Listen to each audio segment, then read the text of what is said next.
Recently, I read an article from Europe. It was in the Norway-Sweden area.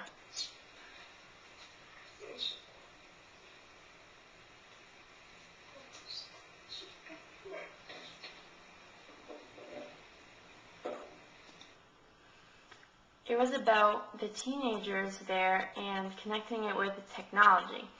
And it was saying that technology is important nowadays, there as well as here in America.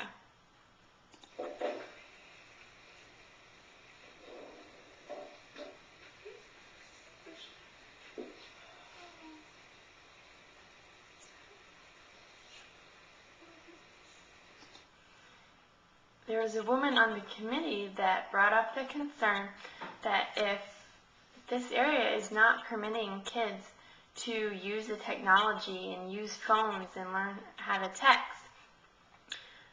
isn't that bordering on child abuse?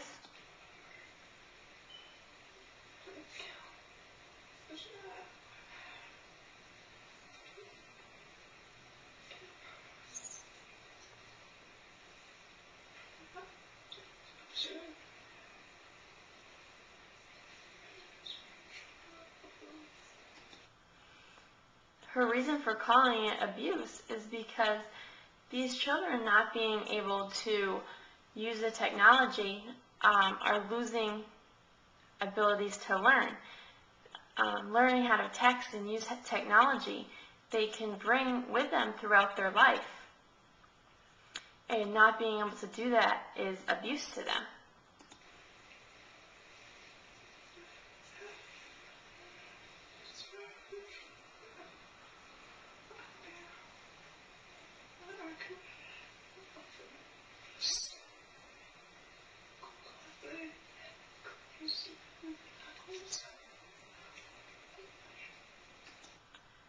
Now, bringing that concept to here in America, I think we should be able to use that term when referring to different situations that pop up in the deaf community. I mean, if you go into the computer right now, there's nothing on it. The communication abuse, there's nothing there about it.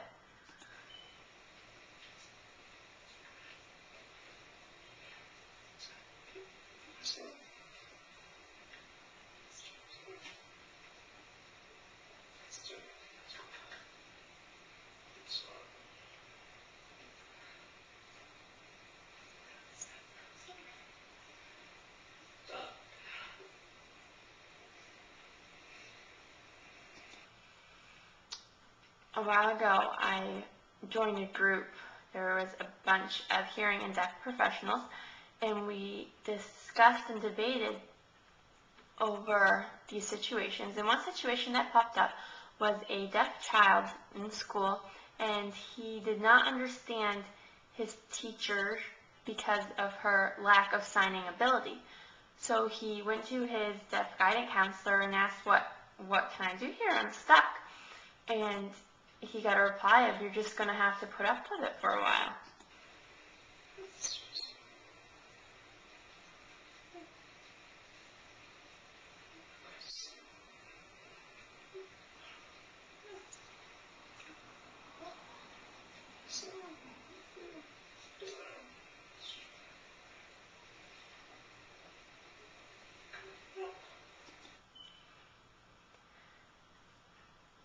I would say that case would be a type of abuse because that child is not learning anything. His language is passing over him. He is not learning.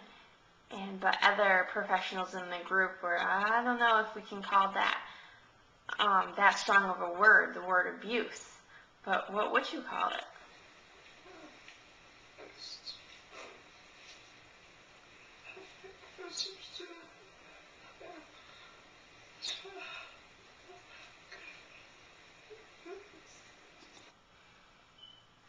I mean, this child is not getting anything out of his class. It's going over his head. And when he graduates and goes into a job, he's not going to have a good language foundation.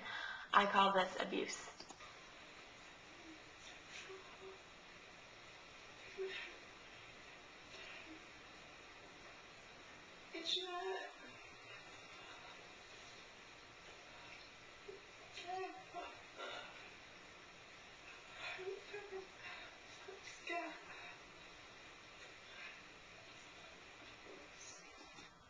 Another example would be if a deaf child in a family that had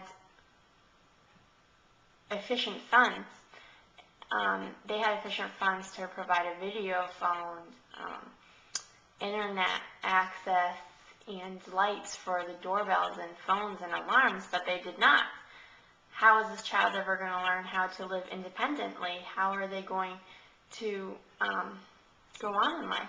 I would call this type of permit abuse.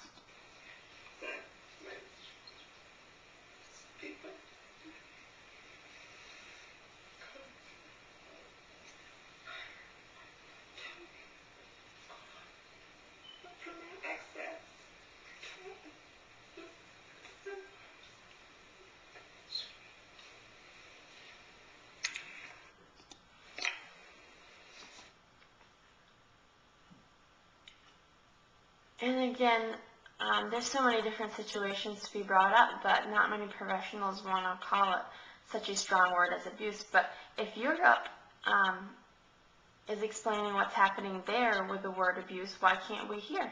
What's wrong with this picture?